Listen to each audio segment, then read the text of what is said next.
ti ko sa dami itan yang kilaw ani toy boy te itan yang tuman tinglaw kay chan yang karing law kay ayu pa mangai tu cha hian nam law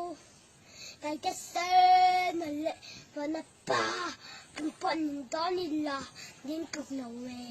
kay aya pasal chamangai tu anam lawe kay masakal syama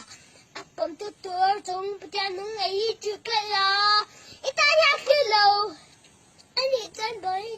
itaya tu ba akilo kay chan ni karilo kay ayu pa ma